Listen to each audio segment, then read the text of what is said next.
Hello and welcome back, folks. Today we're going to talk to Raunak again, and today's topic is design thinking. So before we get started, Raunak, I just want to request you to briefly introduce yourself, and then we can get to the questions.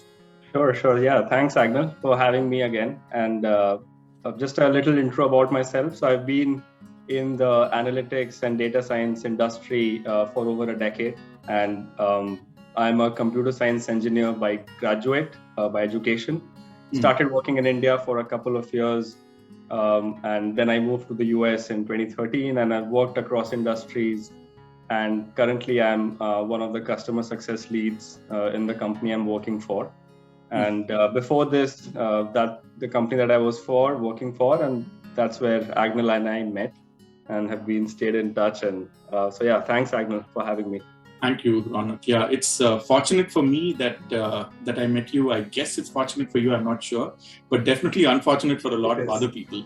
So, yeah. So, Raunak, so let me just give a brief history of why we are here today, right? So I saw you post something on LinkedIn about something that you had completed, right? So you said that you had completed a course on design thinking and stuff like that. So I said, okay, I've heard this term being thrown around. I'm sure it's important. I'm sure it's good. I'm sure it's useful. So I wanted to ask you, Raunak, I think let's start with the basics as to what is design thinking? Like, can you just break it down for someone as stupid as I am? Absolutely. You are not stupid by any standards, but I will try breaking it down. I was a little scared when you said absolutely because I thought you agreed with me, but okay, please go on. No, I don't. But I will try to share, a little bit of what I understand about this whole space. Before I share on what design thinking is, what I've learned across different articles and forums and a couple of courses that I've done on what it is not, right? And initially when I started off by just reading about design thinking, I just thought that it's related to quote unquote design, and it only can be applicable to physical or digital products. Right? Like as you're thinking about the launch of something or starting to create a product, I had this understanding that it used to be around this, but I was wrong. So what design thinking is, in my opinion, at the core is problem solving, right? Like there are so many problems that need to be solved, and design thinking again at the core is how do you get to a solution, or the most easiest / quickest / profitable solution, right? But where it gets interesting is the types of problem where design thinking can be applied, right? So before I get to the different types of problem, I'm going to share a couple of slides, Agnel, if that's okay to you. Yeah, and since I mentioned I'm in the analytics consulting industry, I will be doing injustice if I don't communicate my point through a few slides, right? So just give me a moment. I'm just going to share, and we'll go through on what this is. Yeah, so let me know when you can see the screen. We'll just quickly go through. I see. So basically, when we talk about when does design thinking come in handy, right? Like what are the problems that demand principles of design thinking to be applied? The first and foremost is when the problems are multidisciplinary. What it means is there are multiple teams that need to get involved in solving a problem, right? The second is when the problem state is not defined or it's ill-defined, where the problem areas are muddy and you don't even know what the problem is before jumping into a solution. The whole space is non-linear, right? It's you don't know what the solution is. In most cases, you don't even know what the problem is, but you know that there is something that can be done better, right? Related to that is when the level of uncertainty is very high, and by that I mean is related to the problem, related to the solution, the timing. There is a lot of gray area in the whole space, right? And sometimes we jump in too quickly to get to a solution, just to get to it very, very quickly. But what design thinking has taught is, it makes sense to take a step back, to have the whole picture in front of you before you jump into a solution, or before you can think on what the right solution may be. And hence the journey is driven by possibilities, right? Like there is no one solution to the problem. It is about how many possible outcomes there could be, what are the different hypotheses that one might have, and you choose the best answer depending what your priorities are. But there can be many answers to that question. And the last but definitely not the least, in where the data itself is either minimal or not there at all, right? Because if the data is there, we have many techniques that can get you to an estimate or a prediction. But think about cases where either it involves human interactions, or if it involves primary or secondary research. So the data itself is not there to back your hypotheses, right? So in that case, what do we do? And there are several principles of design thinking which we'll discuss in the next few minutes, which will help us figure out what design thinking is. To summarize, these 5 points, what I will say is that it's design thinking is not about figuring out what is 2 plus 2, but it's about figuring out in how many ways can you get to 4, right? And as you can think, there are probably a million ways to do that. But where do you find the answers? How do you find the answers? How quickly can you get to it? How profitable it is? So all of those, again, there are a lot of constraints, as you can already imagine, right, in applying design thinking. And one thing, Angle, you might have realized as going through these 5 points is these are problem areas that you might come across in your work on a day-to-day basis, in your personal life on a day-to-day basis. So these problems are everywhere, right? And we probably solved these in some shape or form day in, day out. And we probably also don't know that we might have used some principles of design thinking, but in principle, this is what is, right? Like it's about taking a problem. It's about figuring out how many solutions there can be. And then through a few next steps, which we'll discuss in the next few minutes, try to get to what might be a good solution, or as it said, the least worst solution, right? So let me just stop here and see if I've probably tried to summarize in the most simple way on what design thinking is and where can it come handy. So hope this makes sense and it gives some idea before we move forward on what it is, right? So yeah. No, absolutely, Raunak. I think this is fascinating. I really appreciate the fact that you went, you took the effort of creating something which is. It explains, in my opinion, a concept that a lot of people don't know but are curious about and want to learn.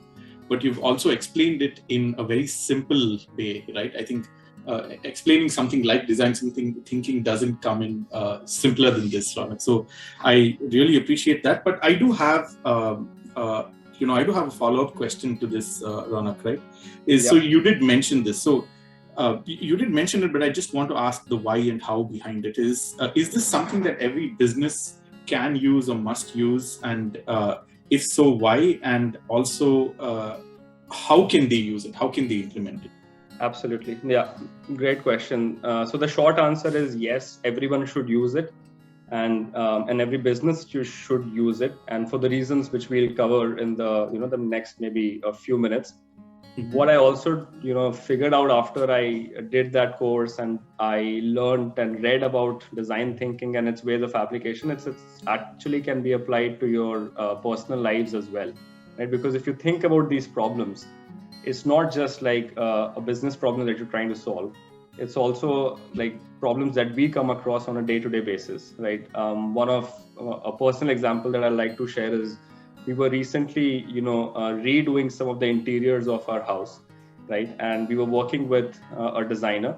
And when we started working with that person, and I was doing this course coincidentally at the same time then, and what I realized is that also is a process of design thinking. Like that problem statement is not clear. Like the way we approached the designer was that we need to redo this house. Now there can be a million ways you're doing it. It was multidisciplinary because it needed, some furniture needed to be bought. It needed some amount of painting that needed to be done / new paintings that needed to be hung on the wall and so on. There are different areas and different people that it need involvement of. And then, so many different ways. There's no data. Like when they asked questions to us, then we figured out, okay, I think these are our constraints. It could be budget, it could be timing, it could be color, it could be theme. and so on, right? So this is just one personal example that I thought that it covered a lot of principles of design thinking and what I was reading in that course at the same time. So it was fascinating. Why? Because if something can be applied to you in your personal life, I think that it can't get more important than that. Like if you are doing it, every business should do it. Everyone should do it, right? But before I think you asked on how should businesses think about it, right? I think you had two questions: how should they think about it, and why should every business is good? So I'm going to answer the how first. On what are the steps that are there in design thinking, right? So if you think about it, it's about a 6-step methodology, right? The terms are fairly self-explanatory, so I won't go into explaining each of these. But if you think, go left to right, it's empathizing, defining, ideation, prototype, test, and implement.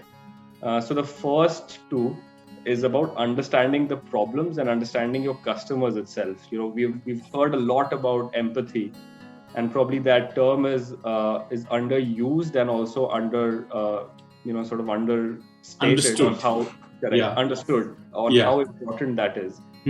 At the heart of everything is empathizing with your customers, right, or your end users, right? I mean, if a company is doing or trying to improve a process internally, so this empathy could be for their internal employees, but at the end of the day, it's about empathy about an end customer or an end user. So these are done like understanding their pain points, their problems through interviews and primary research and like talking to them, right? Like it involves a great deal of human interaction, where again the data is not there. So the only way you can understand about their problems is by talking to them. So either you conduct surveys or you take interviews or conduct focus tests and things like that. But the first step, without which everything else is sort of it's going to fall apart, is empathy, right? Only then can we even take a shot at, okay, I think this is what the problem is, right? So that's the defining stage.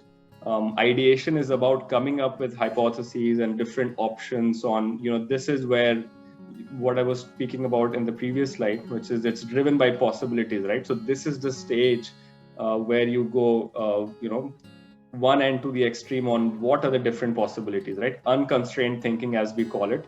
And over time, when you add constraints and you figure out, okay, here could be my 3 best or the least worst solutions. But the next couple of stages are just about exploring, right? Like here is what if, it's called as like a what if stage. So unconstrained thinking of what else can be done. So that's the explore stage. And then it's about creating experiments, right? Like testing and implementing on. So here's when you've actually sort of taken all the ideas, all the thoughts and possibilities and options to test, and you put it in the hands of the users, right? Like a good practice is whatever you think is going to work, launch it in a very small space, keep taking feedback, and then sort of, implement it on a larger scale. So these steps, I quickly took a stab at explaining, like I said, these are very self-explanatory. But one thing that I want to draw attention to this is, if you can think on how iterative this is, you think of all these arrows, right? From every step to the other, there is iteration. Because like I had said in the beginning also, these are non-linear problem spaces. So it's not about, you go from 1 to 2 to 3 to 4. As you're doing that, it's about going from 2 to 1, 3 to 2, maybe 3 to 1, right? Like I've seen case studies and read a few that after doing the test, they went to the drawing board saying that this was not it. Like, I think we just got it wrong. So they went from step 5 to 1 to start again, right? And the beauty of design thinking is that, like, if you're allowing these principles or following these principles, it lets you do that. Like, you in your head also are agile that ways, right? Like, you've not created a mindset that you know the solution. You are figuring out what the solution is, and through iterations, through a lot of rapid testing, giving the solution. Could be a digital product, could be a physical product, could be a new process, right? It can be literally applied to everything. But I think where it, as they say, when the rubber hits the road is when it's actually in the hands of the user, right? And that's where you sort of try to figure out if this is going to work or not. So again, this is one way to, to think how design thinking can be applied, even through these 6 stages, what happens is you might end up with like 15 different possible solutions, right? And because till now we are unconstrained, we are not adding constraints on what actually needs to be launched. So one way again is it could be sort of thought about to create the best solution, or maybe the top 2 or 3 solution is a perfect intersection of these 3 things, which is what is going to wow your customer or your end users. Do you have capabilities or competence in that area, and is that economically viable, right?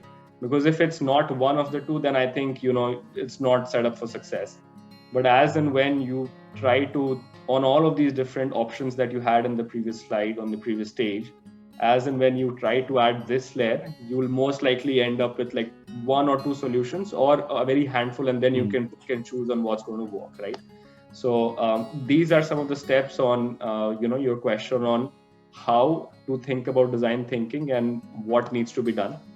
And before I go into answering your second question, I think which is the most important on why should businesses go, again, I'm just going to pause to see if this makes sense, or would love to see any reactions or questions to this. So So one reaction and one follow-up question, Raunak. So reaction is, this is amazing. I was talking to a friend this morning. He's preparing for case study interviews, and I really wish I had seen this before I spoke to him, because I think the previous visual that you had about steps might be one of the best frameworks that he could probably use to actually solve a case study, or do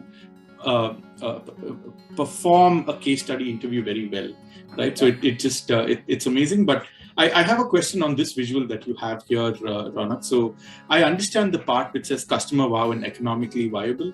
I kind of like I may understand it, but not very sure. But what do you mean by capabilities and competence? So I get it that it has to be the best of all 3 worlds, but what does capabilities and competence mean, Raunak? Sure. So think about a case where, again, through unconstrained thinking, you've gone through the path of listing down, let's say 15 or 20 different, the best case solution that there is to this problem, right? But maybe I'm not even competent enough to solve it, right? And maybe it takes time for me. So we're not saying that you cannot solve it, but maybe right now I do not have the capability or competence to solve that particular problem through these different skills or expertise, right? And if I don't have it right now, it's going to take time, and by the time the problem space would have evolved, right? So my filter is only areas where I'm capable right now, right? And I will tell you why I'm focusing on the right now piece, because most of these problems need an answer or need a solution in the immediate to the short term space, right? However, there are areas which are or there are strategies which are made for the future. So what you can think of, you can pivot this to what can wow the customer, what are the capabilities or competence that I need to have, and what might be economically viable, right? So you can think of this diagram in 2 ways. One is what is the thing as is, right? And where can I play right now, versus how do I pivot to a more futuristic, more longer term thinking to create that roadmap, right? So it could do both. So how it's typically done is, again, to solve problems that need attention and resolution now versus in the short term, and some areas which I think we should go there as a company or as an organization. And you can think of it as both ways, right? And I'll talk about that as well in the next maybe section. But hopefully that answered your question, Agna. It does, yeah. I think that was amazing. I think that was what I was looking for, because I did see that, but I was a little confused when I assumed partly that, but I was a little confused. So you cleared it up, Raunak. So Thank you. But okay, you said that you were going to explain the why, because I think that's very important. Yep, absolutely. So again, why should businesses think about design thinking, right? And why should they even do it? Because so one thing before I go down the list of some of these factors, one thing that we've already seen in most businesses, if not all, is like everyone is trying to disrupt an existing technology or a service. or if not already done, they want to do that, right? Like if someone's in the space of, let's say, security, they want to disrupt that industry. If someone is in the space of AI and ML, we want to do that, right? So everyone wants to disrupt it, and everyone wants to innovate and think maybe 10-15 years down the line, right? So a traditional organization worked in a very analytical, very logical, very okay, here's the problem, here's the solution. That's a sort of a mindset. But whereas now every organization is getting creative and expressive as what they are as an organization right now versus what they want to be, right? So every organization is almost creating a persona of themselves on where you want to head maybe 10-50 years down the line. And for that reason, I think some of the reasons why these principles might come in handy is to create a roadmap for the future, which I briefly spoke in the previous slide, is think about where you want to go and then apply all those thinking, right? Like, what is your hypothesis? What will your customer need? What are some of the possibilities? What type of products could you launch and give it in the hands of the user? So you're creating a roadmap, and then you can bridge yourself. Okay, here is where I am today. Here are the challenges, and I think these are the type of skills and resources and all of that I want to do to get there, right? So that is the first and the foremost.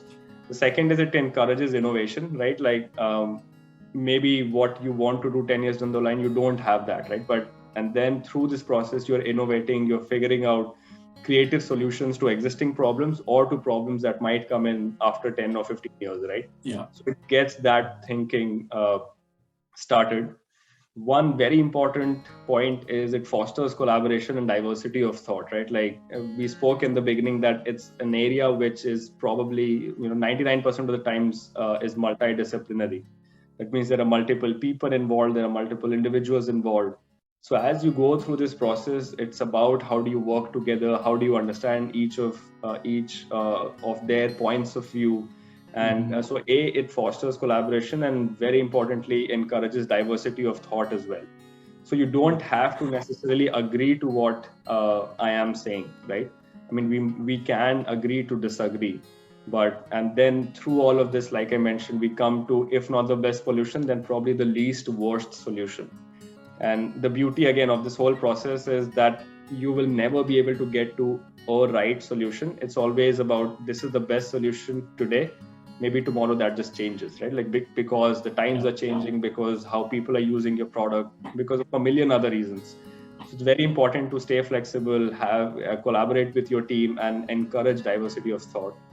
And again, sometimes it's about identifying the right problem itself, right? A lot of times what we've seen is, we call ourselves problem solvers, but before you even get there, I think it's about problem finding. Like, is that the right problem you're solving to begin with? There are a lot of case studies which I mentioned about that they went till step 5, and then the reason why they went to step 1 is because they thought they had the right problem figured out, but that wasn't the case, right? So through all of this, you are even trying to figure out what the problem is, forget the solution. Obviously a very deep understanding of your end users, right? Sometimes we have probably some idea of how our customers perceive us versus use the product that we have, or if we are changing an internal process, what might our end users think. But as you actually go down this path, you will figure out what do they actually think, right? Like this is also about empathy, right? Like it's not about what I want my customers to do, it's about what my customers want, and how do you pivot your strategy accordingly. So it goes from a more top-down to a more bottom-up, that through all of this, you understand your customers better, you empathize with them, you figure out, hopefully, that what's going to work with them, what's not going to work for them, and so on. And obviously, lastly, stay ahead of the competition, right? Like one of the ways which every business wants to stay ahead of the curve and their competition is they claim that they understand their end users better. Now, that can be through better pricing, better experience, better timing, better technical expertise, whatever the reason might be. But all of this is to finally stay ahead of the competition. And it sort of takes you back to create a roadmap for the future, is because maybe your competition is better than you today.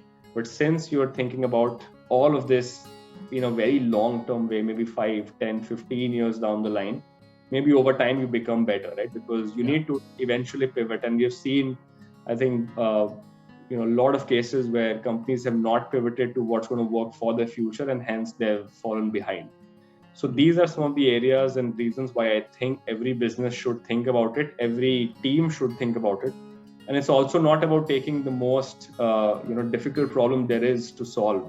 You can take smaller problems that I think every team goes through, every organization or sub-organization goes through, and try to see if this is applicable, and maybe can you get to a better solution. So yeah, I'll stop at that. But hopefully that gave a good understanding of why should every team or every organization use this. It does, Raunak. I think, I really like the points and how they're very clear and crisp as well.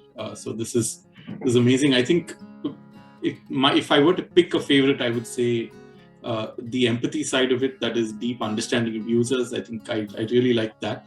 And then the other two that I really like are staying ahead of competition and encouraging innovation, which are kind of in a way related to each other, because you want to out-innovate your competitors. Exactly. Right. Yeah. So it's this is amazing, Raunak. But when I look at that framework that you had showed, right? So all the different steps and how they can go back and stuff like that, I was reminded a lot about the Agile methodology, right? So it looked a lot like that. It looks like it's inspired, or it can go in parallel with something like that, right? So any thoughts on that? Did that come up in your studies, in your implementation? So any thoughts on Agile in parallel with design thinking? Yeah, I was also thinking about this, that how is so this is, and I'll take a stab at, again, this might not be the best solution or best thought, but basically what I've seen is, as we different teams work on an agile set of methodology, it's time bound, right? Like you have a certain activities to accomplish in X period of time. Now you could have 2-week sprints, 3-week, 4-week, and so on. And the problems to that are already defined. You know the solution, and then you come up with that in a 2-week time period, right? And obviously the iterative nature is always there, so you can always go back and figure these things out. But you start with a clear problem statement where that's been defined. The only difference I think here is, like, a lot of steps need to be taken to define the problem itself. So that is one thing. I think the level of uncertainty in both cases is also different. Like in a design thinking, you're trying to figure out a lot of things before you can get to an agile methodology. So my take on this is, maybe we can implement another agile sort of methodology in the later stages of those 6 steps that I mentioned, where you think you have the problem statement sort of identified, and now you're going down the right route of experiments and solutions. Maybe then we take the agile methodology, create activities and roles and responsibilities, and try to figure out the outcomes in a 2 weeks or 3-week sprint.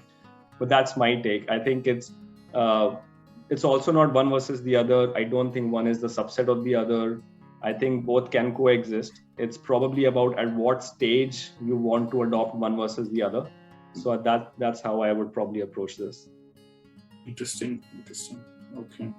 So I have maybe a couple of last questions, Raunak. I think the first is, can you maybe give us an example that you, of course, gave an example at home, but do you have a very famous example, or an example that worked, or anything else that you can talk about where you used it, and what was your thinking around it? Yeah. So I haven't went live with this, but some of the things that when you think of teams are growing, right? Like same with our teams are growing, and one thing that you want to do is hire people, right? Like, so let's take the example of hiring, right? So one of few things that we are trying to apply to a use case like this is go the same route, that empathize with your end user. So if you think about a hiring for organization, like if you're a talent management or team or an individual, your end users are in our case, like people who are in the delivery teams, right? Mm-hmm. So and I won't go through all the steps again, but in a nutshell, what we are trying to do is take hiring as a problem statement. Because again, there are a lot of things where it's uncertain, in the sense that sometimes the priority changes. Sometimes, we're not able to hire as many people. Sometimes someone backs out. Sometimes there's a delay in someone joining. So there's a lot of uncertainty on the candidates itself. There is less data available, in the sense it's not a very tracked system, right? Like it works on a lot of like gut and experience and like, test and learn, if you will, right? And then obviously it's about how do you get to the best answer. Like if there is a team starting, you want like 100 people on day one. There is no one way that can get you to that answer. So how do you, get to a lot or figure out a lot of these steps? What are the different ways of hiring? Maybe, you subcontract, or maybe you work with like multiple recruitment agencies who might be global. Sometimes it might be okay that, you don't want to staff people from one geography itself. So, innovate in the sense that I can get people to fulfill this opportunity, let's say from India, US, Canada, Europe, and so on, right? So there are all these different options. So yeah, probably I gave a very roundabout answer, but one of the areas that we are trying to sort of tackle this is in a hiring process, and how you can better that thing, right? Like, because again, it's iterative. You're never going to get to a one right solution. And that's also a problem where it's just going to continue, because everyone just needs to hire at an amazing space, right? Yeah. So so that's what I will say. I think, again, it's not like this has been like formalized and in the systems, but one of the ways that we are trying to improve this process through design thinking is probably hiring and recruitment. Yeah, so that made sense. It's so what amazes me, or is like I'm actually glad that we're having this conversation, is that how you've taken something like design thinking and used it to solve a problem, an organizational problem, which I actually would have never imagined that you could use design thinking to even solve the problem of hiring, which is a big problem now because of the Great Resignation and so many things happening, right? So I mean, everyone, if you go on any job site now, everyone is looking to hire, right? Exactly. So it's amazing. Okay, so that's great. So I've learned a lot from this conversation, Raunak, and I'm sure people who are watching, listening would have also learned. But if people want to, let's say, dive deeper, right, and learn a lot more about design thinking, what one resource or multiple resources would you recommend for them to get real deep into the subject? So how I've sort of stumbled upon this is through the Coursera content that I went through. So that is obviously one of the easiest ways to access content and material around design thinking. But I think just reading about it, right? Like there are multiple forums. There are millions of articles that are shared by people who think design thinking. There are case studies by companies who've gone through this journey and figured out either a better process to do things or create a new product altogether, right? So again, I think long story short, Coursera is one of the good ways to get access to some of these courses or content. And just like reading articles, subscribing to newsletters which talk about design thinking, innovation, and all that. Because one other thing I've realized is people also subconsciously adopt a lot of these principles to either innovate or do something, but it doesn't necessarily come under the umbrella of design thinking. So I wouldn't restrict just to go through contents of design thinking, but like into maybe entrepreneurial innovation or things like that, right? Like, so it does use concepts and principles of design thinking, may not necessarily be quote unquote bucketed under design thinking itself. So yeah, that's what I will say. Thank you, Raunak. Very useful conversation. I always enjoy talking to you, if it's a call or just an audio call, or if it's just a text. I think it's always great talking to you. I always end up learning something, Raunak. So thanks a lot. Same here, Ragnar. Yeah, thank you again for having, big fan of the channel and all the content you drive. I hope it helps get some idea about what design thinking is to, all the people who watch your channel, and like how I get to know a lot of, content and information about all the other subjects that you cover in that. So thanks again for having me. It was a pleasure, like always. Thank you, Raunak. Yeah.